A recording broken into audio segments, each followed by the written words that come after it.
वाणी चल रही थी 2 मार्च 1968। 2 पेज के मध्याह्न में बात चल रही थी।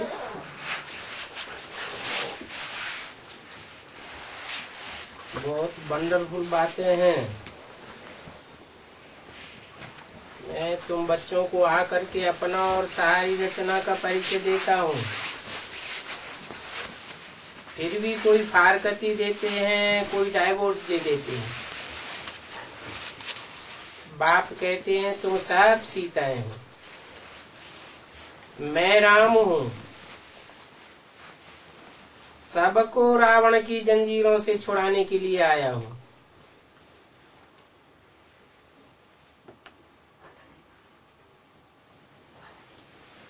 बोलने वाली आत्मा कौन है? शिव। वो आत्मा कहती है मेरा नाम तो शिव ही है, वो कभी बदलता नहीं। मेरी बिंदी का नाम शिव है। जब शरीर बदलते हैं तो नाम बदल जाते हैं।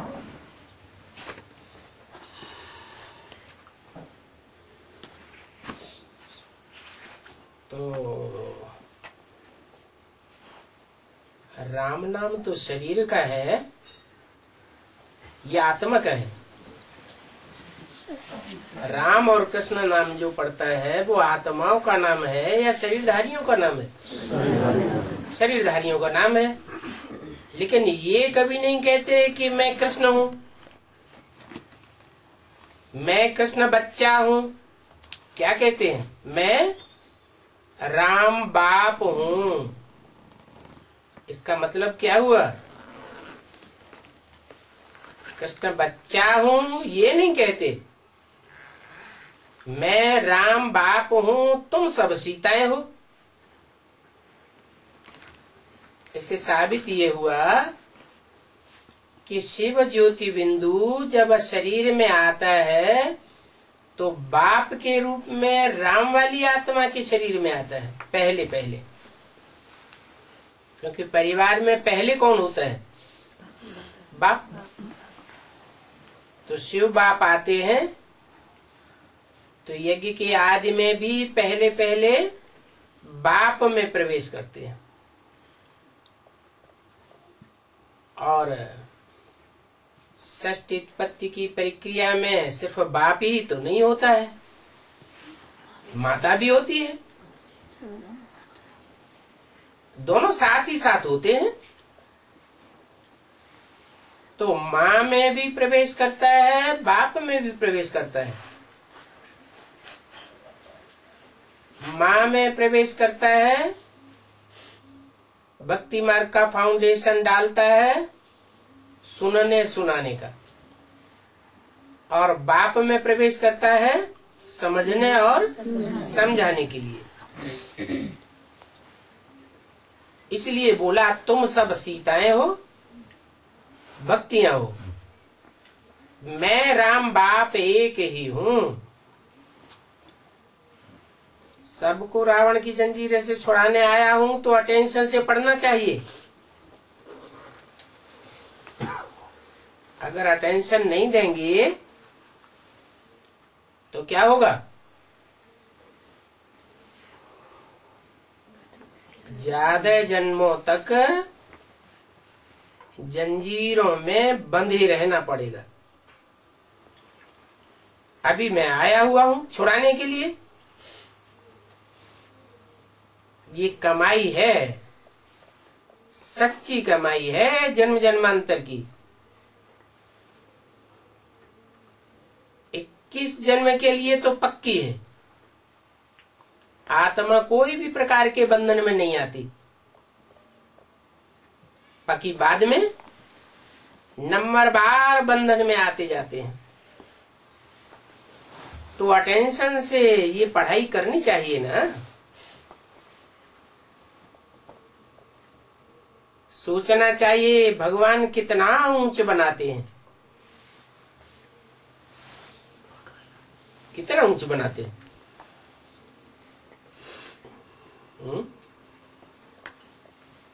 इतना ऊंच बनाते हैं जिससे ऊंच पद और कोई होता ही नहीं दुनिया में।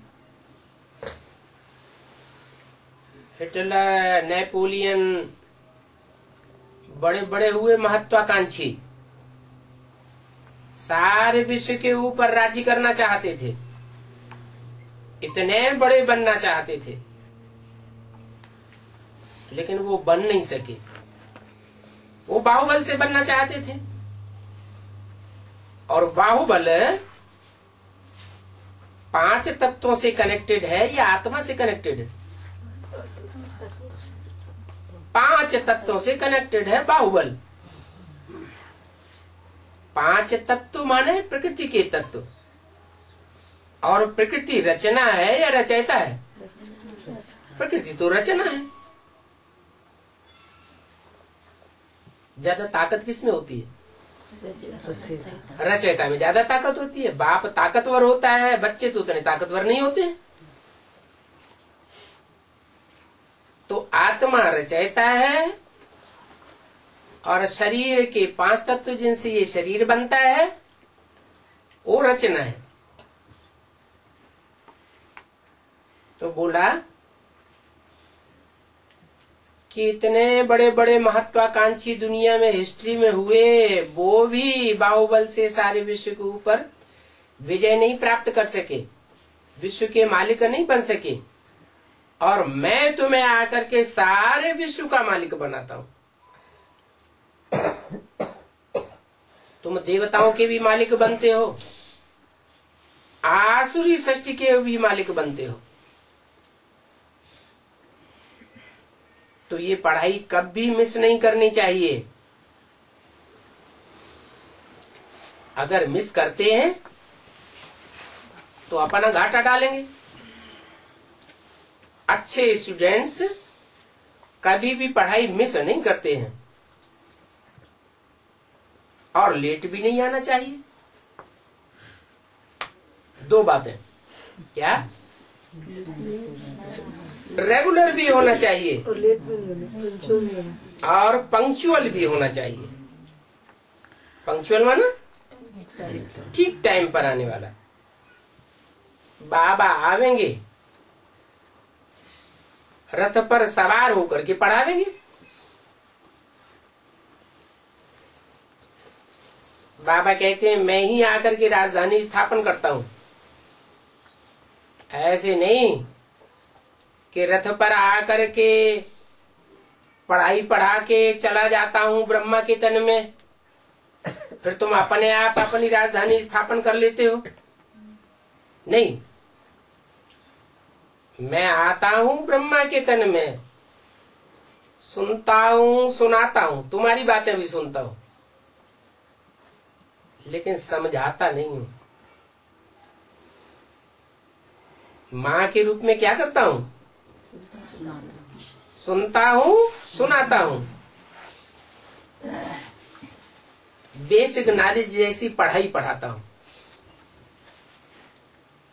गहरी बातें समझाता नहीं हूं। क्योंकि मेरा पार्ट है त्वमेव माता च पिता त्वमेव। माता के रूप में बेसिक नॉलेज पढ़ाता हूं। माँ क्या करती है बच्चे में?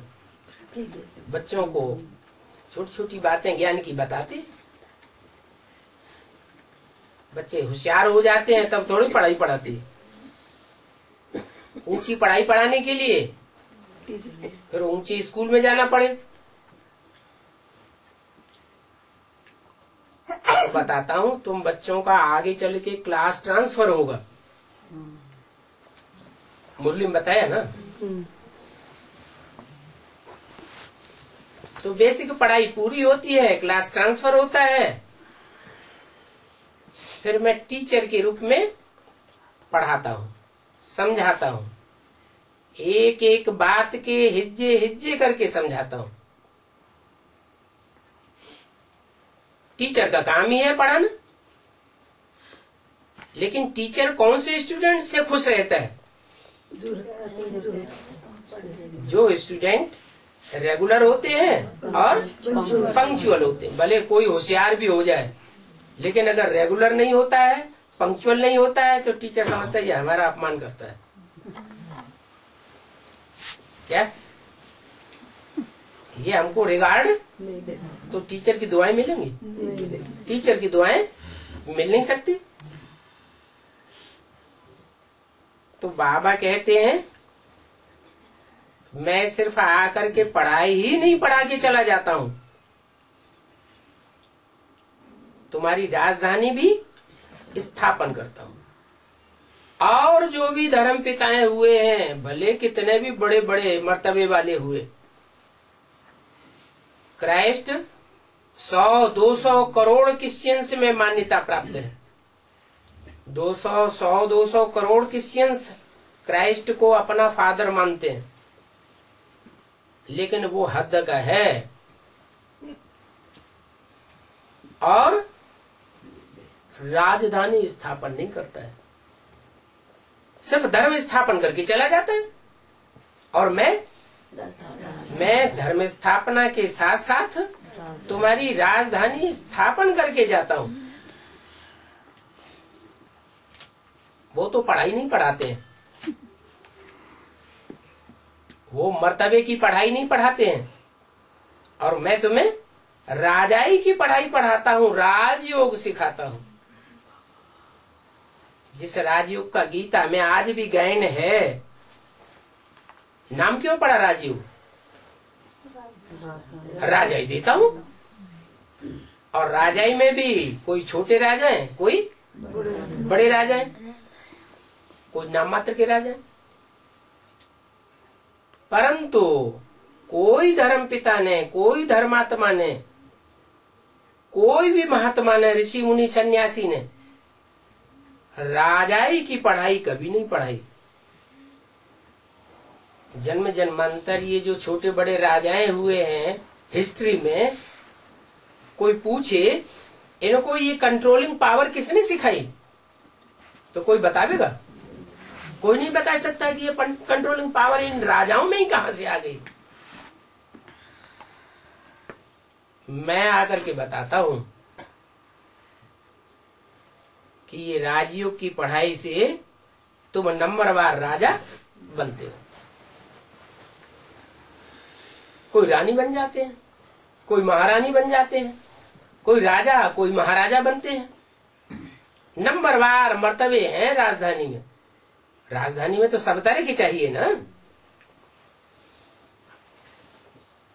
तो मैं आकर के राजधानी स्थापन करता हूं, और कोई भी आकर के राजधानी स्थापन करके नहीं जाता है। वो धर्म पिताएं आते हैं तो उनके पीछे पीछे जो आने वाले फॉलोअर आत्माएं हैं, परम धाम से आती हैं, पीछे पीछे आकर के ऐड हो जाती है, उनके धर्म की जनसंख्या बढ़ाई देती है। तो तुम बच्चों की कितनी विशाल बुद्धि होनी चाहिए, और आंतरिक खुशी भी होनी चाहिए। अच्छा, बच्चों को बाप दादा का याद प्यार, गुड नाइट और नमस्ते। रात्रि क्लास था, अगला छोटा सा रात्रि क्लास है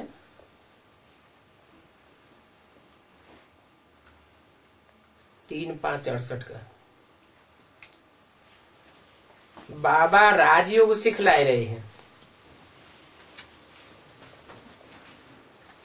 कहते हैं काम महाशत्रु है। राजयोग के रास्ते में महाशत्रु कौन सा है? काम महाशत्रु है। अगर ऐसे शत्रु की चपेट में आ गए तो बच्चे अनुभव तो करते हैं।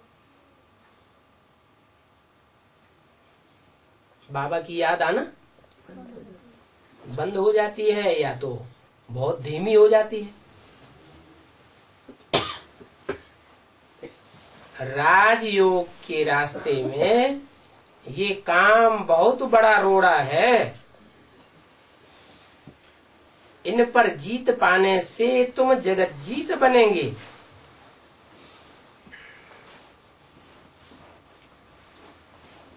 कहते हैं काम जीते जगत जीत।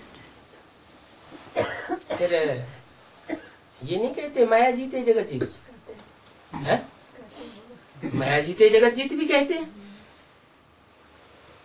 लेकिन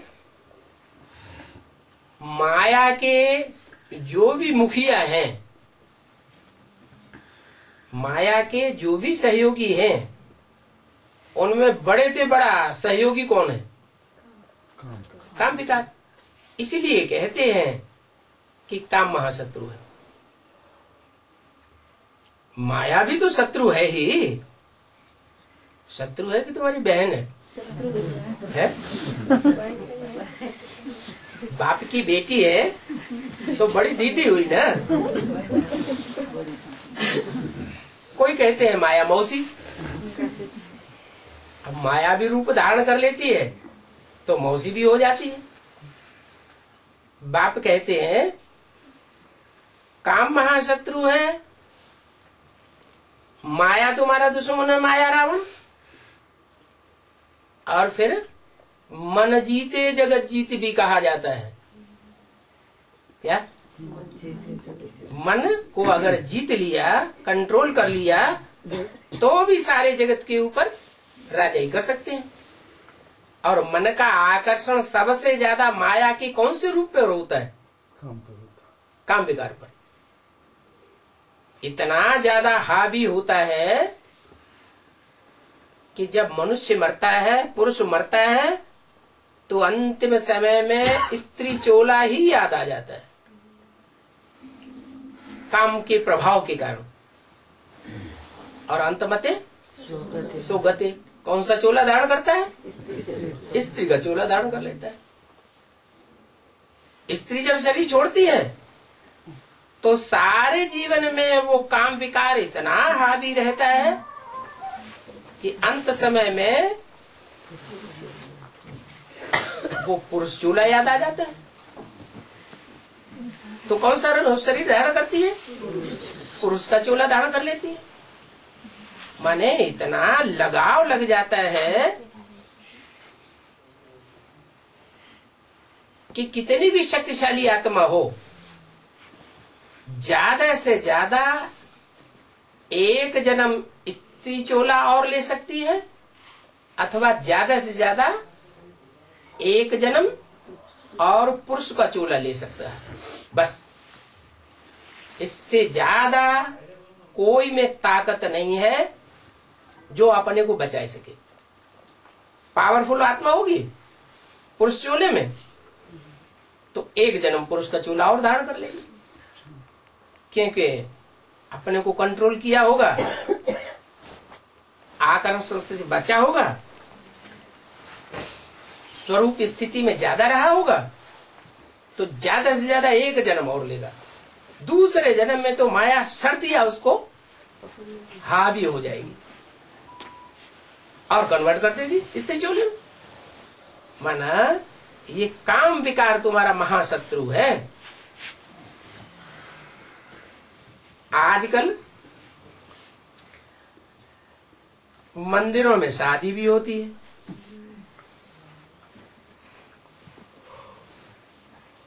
काहे के लिए होती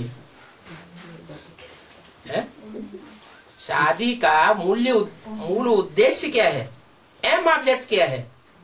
शादी नाम की जो संस्था बनी है, सारी दुनिया में शादी हो रही है, उसका मूल उद्देश्य क्या है? किस लिए होती है? वही काम विकार का सुख भोगने के लिए शादी करते हैं। और वो भी कहाँ करते हैं? मंदिरों में, गिरजाघर में जाकर के शादियां होती हैं। ये धर्म समझ लिया है क्या? ये धर्म की सबसे बड़ी धारणा समझ रखी है। जिस धर्म से सुख होना चाहिए, उन्होंने शादी का धर्म बनाया कि वो धर्म की काम है और इससे सुख होगा। बाप कहते हैं सुख के बजाय और ही दुख होता है। क्यों?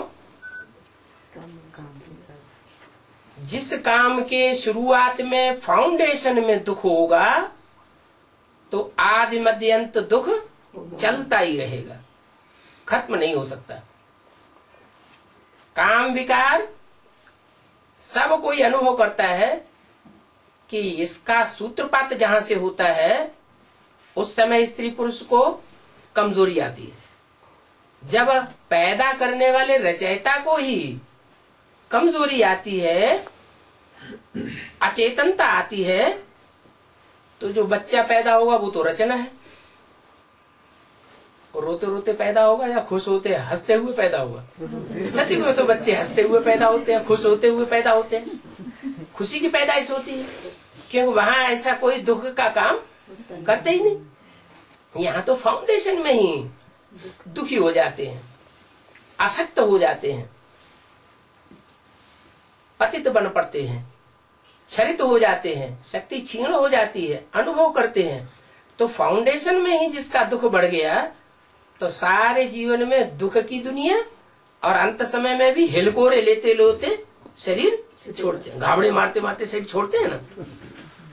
तो आदि मध्य अंत ये दुख देने वाला है, ये दुनिया नहीं जानती।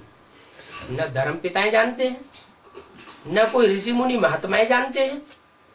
उन ऋषियों मुनियों ने तो शास्त्रों में देवताओं को भी ऐसे ही समझ लिया कि वो भी विकारी थे। अगर विकारी थे तो उनकी पूजा क्यों करते हैं? पूजा पवित्रता की होती है। जरूर उन्होंने पवित्रता को धारण किया है, पवित्रता के लिए पुरुषार्थ किया है। तो बाप कहते हैं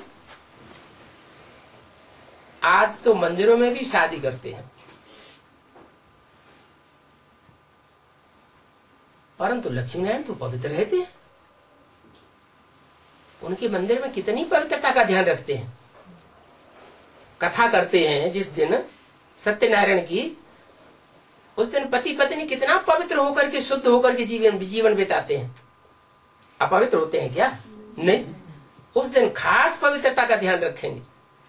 तो लक्ष्मी नारायण पवित्र होते हैं, उनके मंदिर में जाकर के ये शादी क्यों रमाते हैं? अकल में ही नहीं आता। तो बाबा ने लिख भेजा मंदिर में शादी कराने वालों को कि तुम कितने पापात्मा हो। लक्ष्मी नारायण के मंदिर में भी जाकर के तुम पाप के काम करते हो। भगवान वाच गीता में भी लिखा हुआ है क्या? काम महाशत्रु है। वो आदि मध्यंत दुख देने वाला है। काम विकार जिससे आज की सृष्टि की पैदाइश हो रही है, दुनिया की जनसंख्या बढ़ रही है, वो काम विकार आदि में भी और सारे जीवन में मध्य में भी और अंत में भी दुख देने वाला है। अंत में दुख देता है, इसका मतलब नरक की दुनिया में जन्म होगा या स्वर्ग में जन्म होगा? अंत मते दुख की स्टेज में शरीर छोड़ेंगे तो दुख की दुनिया में ही जन्म लेंगे। सुख की दुनिया में तो जन्म ले नहीं सकते। नरक में मरेंगे तो नरक में जन्म लेंगे, स्वर्ग में मरेंगे तो स्वर्ग में जन्म लेंगे। तो बाप आकर के अभी राजयोग सिखाने आए हैं कि मन को ऐसा कंट्रोल करो जो दुनिया में कितना भी दुख बरपा हो रहा हो, कितनी भी दुख की स्थितियां पैदा हो रही हो, अशांत वातावरण हो, लेकिन तुम अपने मन को कंट्रोल कर सको। सुखमयी स्थिति में शरीर छोड़ो, ऐसी मैं राजयोग की प्रक्रिया सिखाता हूं। काम पर जीत पाने में ये लक्ष्मी नारायण जगत जीत बने हैं पहले पहले। इसलिए इनकी पूजा होती है। घर घर में सत्यनारायण की कथा होती है। सत्यनारायण की कथा होती है, किसी और देवता की भी कथा होती है। सत्यनारायण की कथा गाई हुई है। एक ही सत्य है, जो पहले पहले झूठ पर विजय पाता है। इसलिए एक सत्यनारायण की कथा होती है, सत्य लक्ष्मी की कथा होती है। लक्ष्मी का नाम पहले और नारायण का नाम बाद में, फिर लक्ष्मी की कथा होनी चाहिए। सत्यनारायण की कथा क्यों गाई हुई है? देवताओं में जो युगल देवता है उनमें सीता का नाम पहले, राम का नाम बाद में, राधा का नाम पहले, कृष्ण का नाम बाद में। तो नारायण जब सत्य कहा जाता है तो उसका नाम पहले होना चाहिए। फिर राधा का नाम पहले क्यों कर दिया? लक्ष्मी का नाम पहले क्यों कर दिया? इसलिए कर दिया, सत्य बोलना बड़ी बात है, सच्चा रहना बड़ी बात है। आदमी में कमजोरी है वो एक अलग बात, मनुष्य भूलें करता है, लेकिन एक मनुष्य भूल करता है और छुपा लेता है, गुरु से भी छुपा लेता है, माँ बाप से भी छुपा लेता है। और एक मनुष्य ऐसा है कि जो भूलें करता है लेकिन सही सच्चे दिल से बता देता है, माँ बाप को बता देता है, गुरु को बता देता है, क्योंकि सबसे बड़ा तो गुरु है। तो भगवान आकर के पतितपना देखता है, दुर्गुण देखता है, या पतितों को दुर्गुणियों को आकर के गुणी बनाता है? तो पतितपना देखता नहीं है, वो पतितों को आकर के गले लगाता है, पतितों को पावन बनाता है। पतितों को पावन बनाने वाला भगवान खुद कहते हैं कि अब तुमको इस काम पर जीत पहनना है, मन के ऊपर कंट्रोल करना है। इन लक्ष्मी नारायण के मंदिर में वो शादी करते हैं। जिन लक्ष्मी नारायण ने पहले पहले काम के ऊपर जीत पाई, मन को कंट्रोल किया, मैंने उन्हें अपनी स्मृति पहले आ जाती है कि हम देवता थे, और मनुष्यों की इतनी जल्दी स्मृति नहीं आती है। तो लक्ष्मी नारायण जो जगतजीत बने हैं, उनके मंदिर में भी तुम जाकर के शादी करते हो, कितने पापात्मा हो।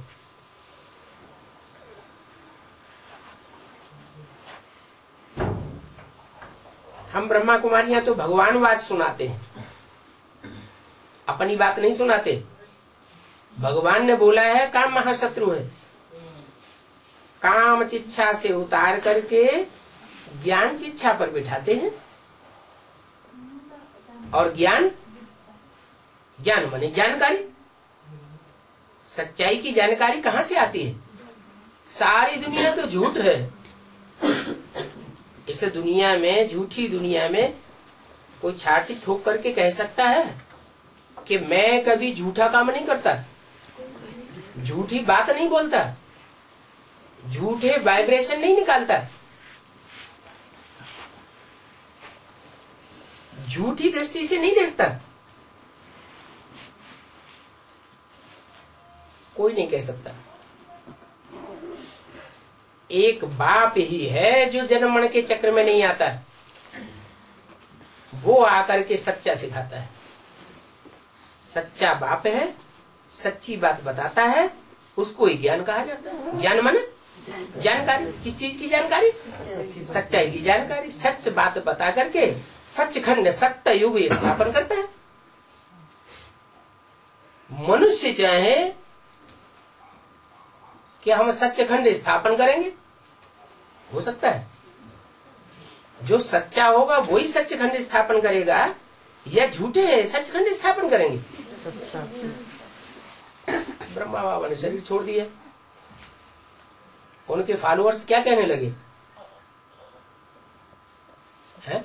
मेगा प्रोग्राम बनाया, मेगा प्रोग्राम में फोटो बनाए, 3-3 चित्र छपाए कि त्रिमूर्ति कोई अलग से नहीं होती, ब्रह्मा विष्णु शंकर का कोई अलग से पार्ट नहीं होता, हम ही ब्रह्मा है, हम ही विष्णु है, हम ही शंकर है। और बड़े बड़े पोस्टर छपा करके 3 मूर्तियां लगा दी। देखे तो इससे क्या साबित हुआ कि मनुष्य अपन को भगवान कहने की कोशिश करता है कि मैं भगवान हूं, पुरानी दुनिया को बदल करके मैं स्वर्ग बनाऊंगा। आज की गवर्नमेंट क्या कर रही है? गांधी जी ने क्या कहा? हम राम राज्य लाएंगे, हम स्वर्ग लाएंगे। लेकिन राम राज्य स्थापन हुआ क्या? और ही नरक बन गया, और ही नरक बन गया। बाप कहते हैं जो भी जन्म मरण के चक्र में आने वाली आत्माएं हैं, उनमें से एक भी ऐसी नहीं है क्या, न राम न कृष्ण, कि जो सच्ची बात जानता हो। सृष्टि के बारे में सच्चाई नहीं जानता, आत्मा के बारे में सच्चाई नहीं जानता, परमात्मा के बारे में भी सच्चाई नहीं जानता। मैं ही आकर के सच्चाई बताता हूँ, मैं ही आकर के तुम आत्माओं को अपना परिचय देता हूँ।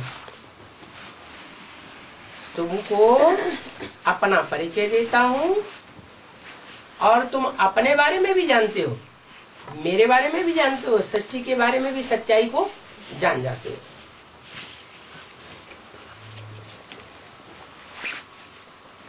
तो कोई कहे कि सब मनुष्य जब झूठे हैं तो ब्रह्मा कुमार कुमारियां भी तो झूठे ही होने चाहिए। अरे हम अपनी बात कहाँ सुनाते हैं? हम किसकी बात सुनाते हैं? हम तो जो बाबा ने बोला हुआ है, माउंट आबू से जो बाबा ने वाणी चलाई है, हम वही बातें तो बोलते हैं। उन बातों के बरखिलाफ अगर हम कोई बातें बोलते हो, कोई प्रूफ मिलता हो, तो कह सकते हैं कि हम तो मनुष्य की वाणी सुनाते हैं।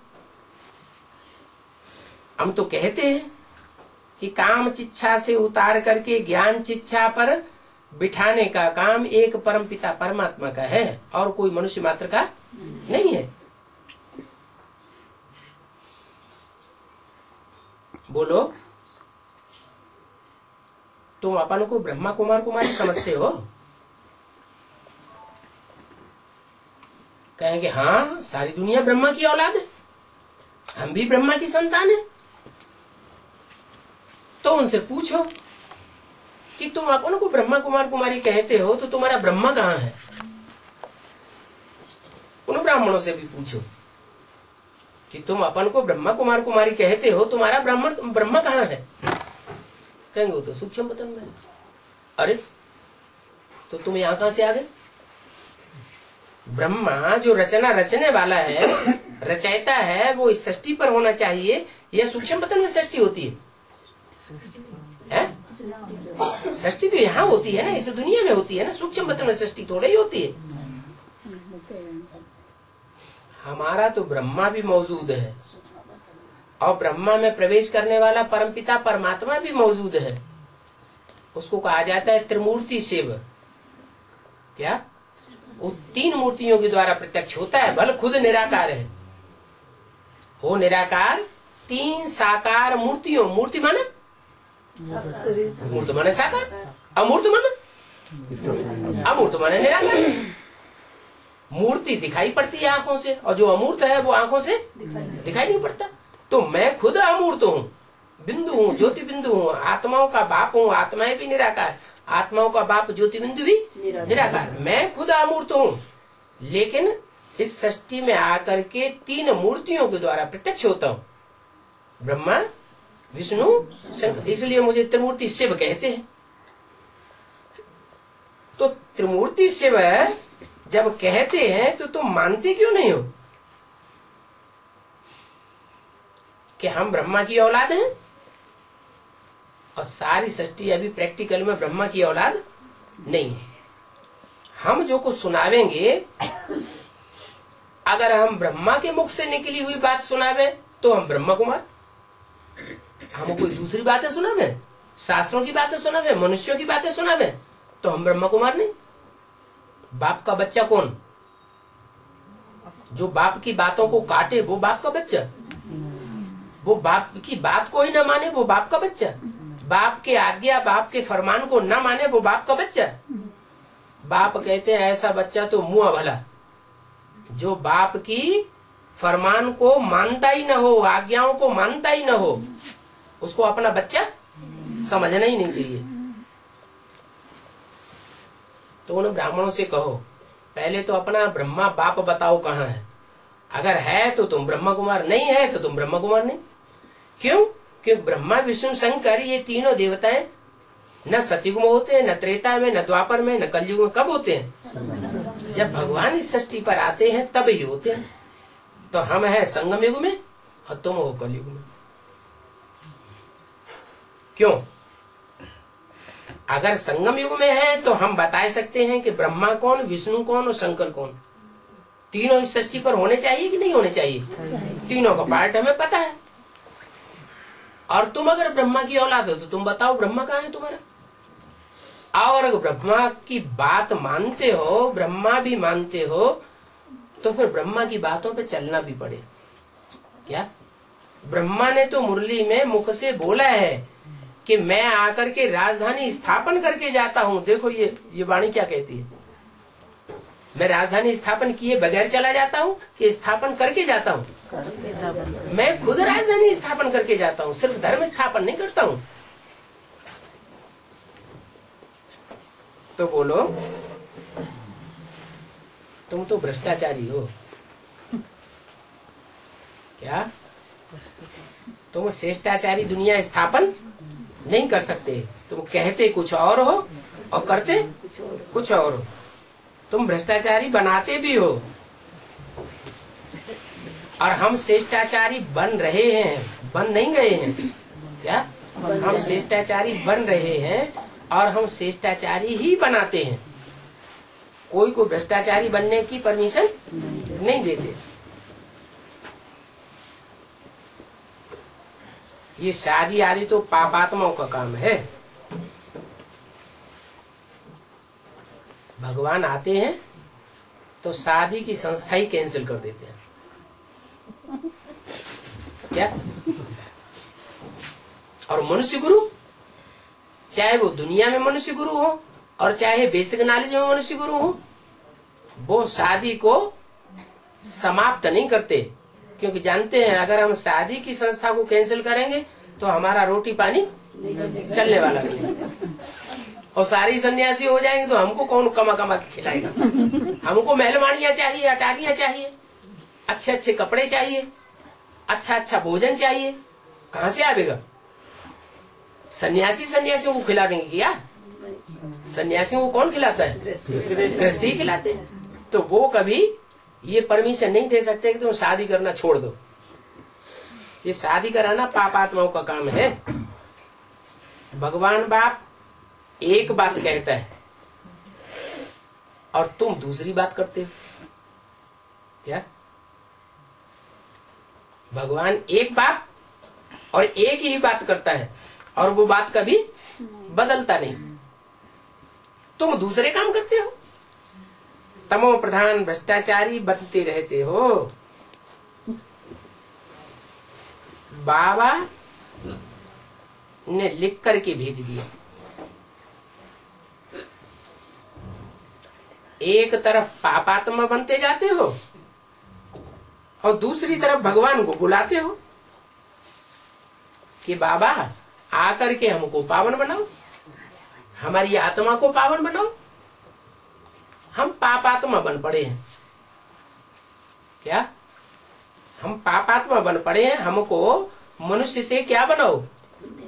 देवता पुण्यात्मा बनाओ। अभी मैं आया हूं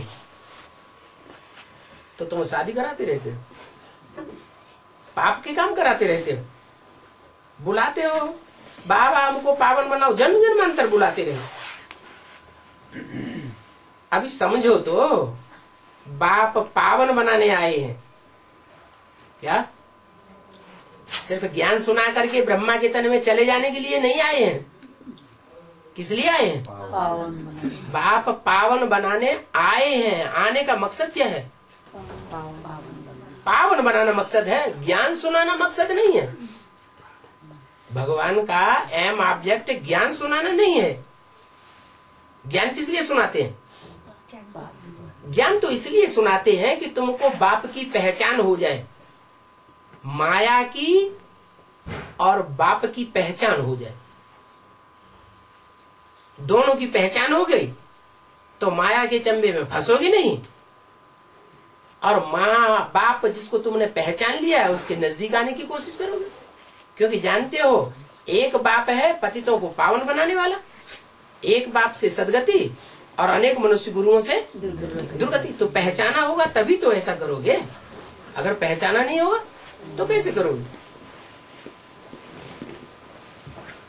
तो बाप पावन बनाने आए हैं।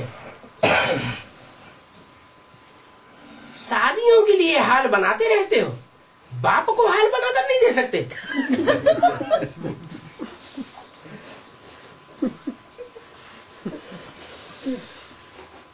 पतित बनाने वालों को दे देते हो। मेरे को जन्म जन्मांतर बुलाते रहे, हे पतित पावन आओ, अब मेरी इतनी अवज्ञा करते हो।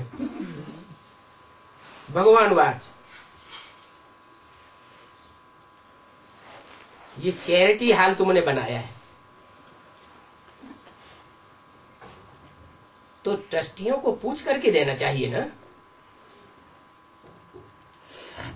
तो ख्याल आता है हम इन शादी कराने वालों को पत्र लिखें, देखें कोई का कान खुलता है या नहीं खुलता है। शादियों के हाल तो सब जगह बहुत हैं, धर्मशालाएं बनाई हुई हैं गांव गांव में, शहर शहर में। हम तो ज्ञान शिक्षा पर बिठाते हैं, ये काम शिक्षा पर बिठाते हैं। हम तो पतितों को पावन बनाते हैं। तो ये हाल बनाकर देने में तो बहुत फायदा है। उनको अच्छी तरह समझा करके शर्मसार करना चाहिए। अब मुफ्त में भी नहीं लेने के लिए तैयार है, हम तो किराया भी देने के लिए तैयार है। 1 दिन 2 दिन हम जो प्रोग्राम करेंगे उसका हम किराया भी देंगे, फिर भी हमको देते नहीं है, शादी कराने वालों को दे देते हैं। लिखना चाहिए तुम तो पाप का काम करते हो। भगवान को जन्म जन्मांतर बुलाते रहे, पतित पावन आओ, वो आते हैं पावन बनाने के लिए, फिर तुम उनको टिकने के लिए स्थान भी नहीं देते हो। जब नहीं था इस दुनिया में तो बड़े बड़े मंदिर मस्जिद गिरजाघर गुरुद्वारे बनाते रहे, और जब आता है प्रैक्टिकल में आकर के नई दुनिया स्थापन करता है, झूठ खंड को खलास करता है, सच खंड बनाता है, तो तुम उनको स्थान भी नहीं देते हो। कोई निकलेंगे,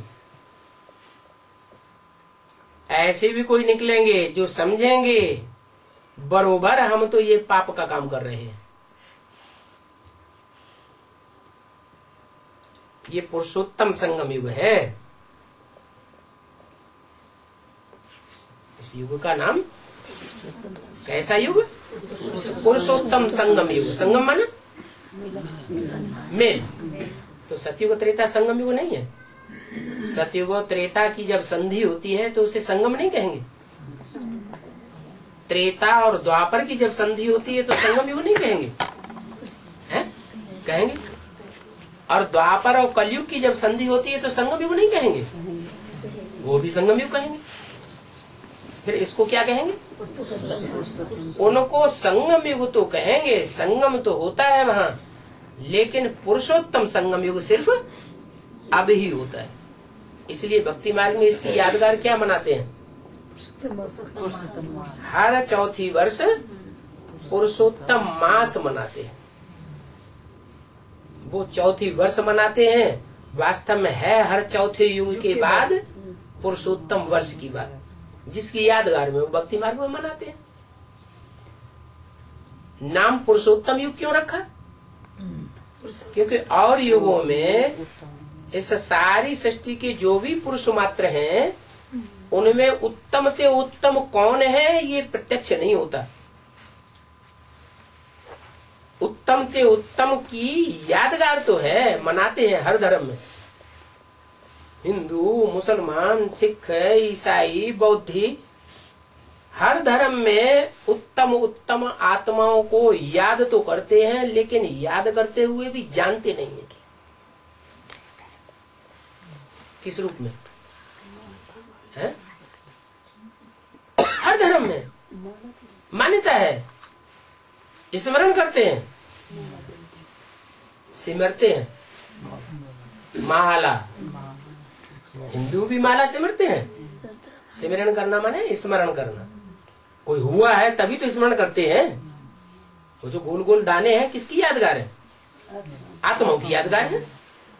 तो उन आत्माओं को, उनकी श्रेष्ठता को, उनके पुरुषोत्तम पने को स्मरण भी करते हैं, लेकिन स्मरण करते हुए भी बेचारे जानते नहीं। हिंदू, मुसलमान, सिख, ईसाई, कोई भी धर्म वाले हों, सिर्फ नास्तिक वालों को छोड़ के सब धर्म में माला घुमाई जाती, स्मरण करते हैं ना, बेचारे जानते नहीं है। अभी बाप आकर समझाते हैं, तुमने ये जो माला रूपी संगठन बनाया हुआ है यादगार, जिसको तुम सिमरण करते हो, चाहे 108 की माला हो, चाहे किसी धर्म में 100 की माला हो, ये श्रेष्ठ से श्रेष्ठ उन पुरुषार्थी आत्माओं की माला है जो जन्म जन्मांतर राजाएं बनते रहे। राजयोग भगवान ने जब सिखाया था, तब उन्होंने अपनी आत्मा में ये शक्ति भरी थी, क्या? राजा रानी बनने की। तो ये पुरुषोत्तम संगम अभी चल रहा है। ये पुरुषों में उत्तम से उत्तम बनने वाली आत्माएं अभी प्रत्यक्ष हो रही हैं। ये किसी को मालूम नहीं है। अगर ये बात किसी को पक्का मालूम हो जाए, पक्का निश्चय बैठ जाए कि यहाँ ऐसे ऐसे हो रहा है कि जन्म जन्मांतर की श्रेष्ठ से श्रेष्ठ आत्माएं अभी यहाँ तैयार की जा रही है, तो सब दौड़े इस स्कूल में पढ़े। लेकिन यहाँ तो जिनको परिचय मिला हुआ है वो भी रोज पढ़ाई नहीं पढ़ते, रोज टीचर का डिसरिगार्ड करते रहते। टीचर क्लास में पहले आ जाए और स्टूडेंट बाद में आए तो टीचर का रिगार्ड हुआ या डिसरिगार्ड हुआ? टीचर का डिसरिगार्ड हो गया। किसी को मालूम नहीं है कि ये पुरुषोत्तम संगम है, जबकि बाप आते हैं पवित्र बनाने। बड़े बड़े आदमी जो बड़े बड़े कहे जाते हैं, वो खास हाल बनाते हैं शादियों के लिए, बर्बादी के लिए हाल बनाते हैं, और मैं सारी दुनिया की आबादी करने के लिए आया हूं। इतनी बड़ी दुनिया में जो भी मनुष्य मात्र आत्मा है 500-700 करोड़, सबको ये आबादी करके जाता हूं। जो भी आत्मा परमधाम से आवेगी वापस इस सृष्टि पर, वो पहले जन्म में आबादी में आवेगी या बर्बादी में आवेगी? पहले जन्म में हरेक की सदगति होती है, हरेक को सुख ही मिलना है, दुख नहीं मिलना है। तो भी देखो मेरा क्या हाल है, मेरे को स्थान नहीं देते। देने में लगे हुए, मेरे को स्थान नहीं देते। शादियों के लिए हाल दे देंगे, उनको समझाना चाहिए। भगवान वाच काम महाशत्रु है, बनना चाहिए। तो महाशत्रु का आवाहन करने के लिए शादियां कराते हो, बड़े बड़े हाल बनाते हो, और मैं जो काम महाशत्रु को 2500 साल के लिए इस सृष्टि से विदा कर देता हूँ, उनको तुम स्थान भी नहीं देते। ये हाल तुम इसलिए बनाते हो, ये काम नहीं छोड़ेंगे तो तुम्हारा और ही पाप बनता जाएगा। क्या ये काम अगर नहीं छोड़ेंगे तो तुम्हारा और ही पाप बनता है? ये दुनिया वालों से ही कहना है या ब्राह्मणों की दुनिया में भी ऐसे हो रहा है? ब्राह्मणों की दुनिया में कहाँ हाल बनाते हैं शादियों के लिए? झूठ बोलते हैं? ऐसे ही ठोक देते हो हर बात को। ब्राह्मणों की दुनिया में शादियों के लिए हाल कहाँ बनाते हैं? न बेसिक बारे ब्राह्मण वाले बनाते हैं क्या? नहीं बनाते। अच्छा, बेहद में रहना। कैसे बेहद में? आत्मा परमात्मा मिलन के फरुखात कंप्लीट बना हुआ है। और बाद कंपनी में शादियां कराते हैं। काम विकार में डालने के लिए शादियां कराते हैं। वहाँ तो और ही निश्चय पत्र लिखा लेते हैं।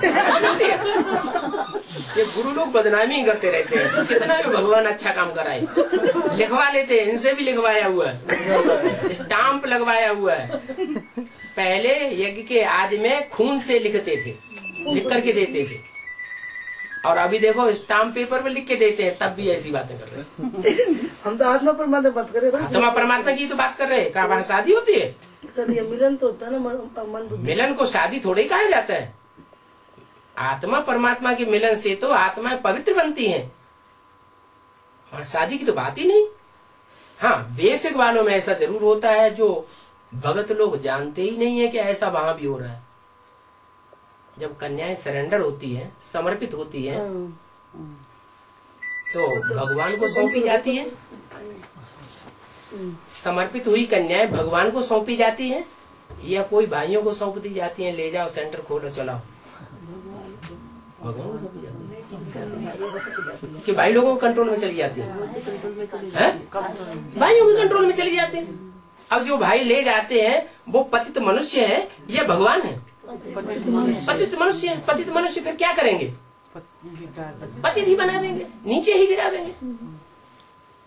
अरे भगवान को समर्पित हुई है, कहते हैं भगवान को समर्पित हुई, लेकिन प्रैक्टिकल में उन्हें कंट्रोल कौन करता है? पति उनका पाति। पाति माने रक्षा करने वाला। रक्षक कौन बनता है? भाई लोग बनते हैं, मनुष्य बनते हैं। तो ये शादी के लिए हुआ, सेंटर खोला, वो शादियां हो रही है वहां या आबादी हो रही है सजीव की?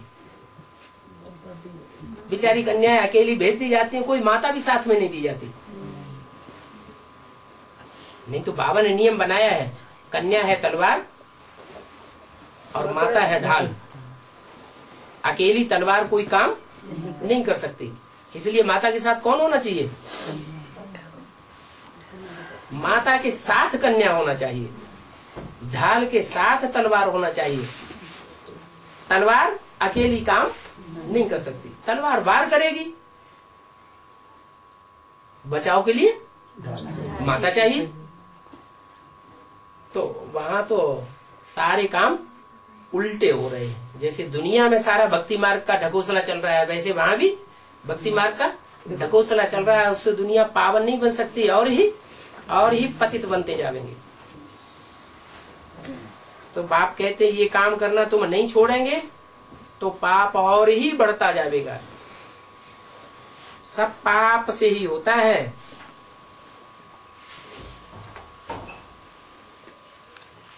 पुण्य से कैसे होगा? पुण्य से पुण्यात्माओं की दुनिया बनेगी कि पापात्माओं की दुनिया बनेगी? पुण्य करेंगे तो पुण्यात्माओं की दुनिया बनेगी, और पुण्य करना कोई सिखाता ही नहीं। सब पापी है इस संसार में। दृष्टि से पाप करते हैं, वृत्ति माना वातावरण बिगाड़ करके पाप करते हैं, वाइब्रेशन से पाप करते हैं, वाचा से पाप करते हैं, कर्मेंद्रियों से पाप करते हैं। कोई मनुष्य मात्र ऐसा नहीं है जो ये कहे कि मैं कर्मेंद्रियों से पाप नहीं करता। तो पाप आत्माएं जो हैं वो पुण्य की दुनिया कैसे स्थापन करेंगी? मैं ही जब इस सृष्टि पर आता हूं, जो जन्म मरण के चक्र में नहीं आता हूं, देह के बंधन में नहीं आता हूं, तो कर्मेंद्रियों के बंधन में भी नहीं आता हूं। तो मैं ऐसी आकर के सच्ची वाणी बोलता हूं जिससे सचखंड स्थापन होता है, सच्चा काम करता हूं जिससे सचखंड स्थापन होता है, सच्चा वाइब्रेशन फैलाता हूं। उनके काम करने से, ये शादियां वगैरह हाल बनाने से पुण्य आत्मा कैसे बनेंगे? खान पान आदि सब पाप आत्माओं का है। दान आदि भी पाप आत्माओं को देते हैं। क्या जो भी दान करते हैं, पुण्य करते, किसको करते हैं? तो सारी दुनिया में सब पाप आत्माएं तो किसको देते हैं? पाप आत्मा को देते हैं। यहाँ तो बात ही निराली है। तुम किसको देते हो? हम तो बाप को देते हैं, हम कोई पापात्माओं को देते ही नहीं है। यहाँ तो तुमको 21 जन्मों के लिए पद्मा पदम पति बनाता हूँ। क्योंकि तुम बाप को देते हो, कोई देहधारी को पाप आत्मा को नहीं देते हो। तुम तो पुण्यात्मा बनाने वाले हो। पुण्यात्मा बनाने वाले बाप के सहयोगी हो, और पुण्यात्माएं होते ही हैं देवताएं। दुनिया पाप पुण्य क्या होता है इसकी गति को जानती ही नहीं। पाप पुण्य की गति मैं आकर के समझाता हूं। पाप कैसे बनता है, पुण्य कैसे बनता है, कर्म कैसे बनता है, अकर्म कैसे बनता है, विकर्म कैसे बनता है, सुकर्म कैसे बनता है, वो मैं आकर के बताता हूं। जब जानते ही नहीं है तो पाप ही करते रहेंगे। मैं तुमको 21 जन्मों के लिए पुण्यात्मा बनाता हूं, पदमा पदम पति बनाता हूं। अच्छा, बच्चों को याद प्यार, गुड नाइट। ओम शांति।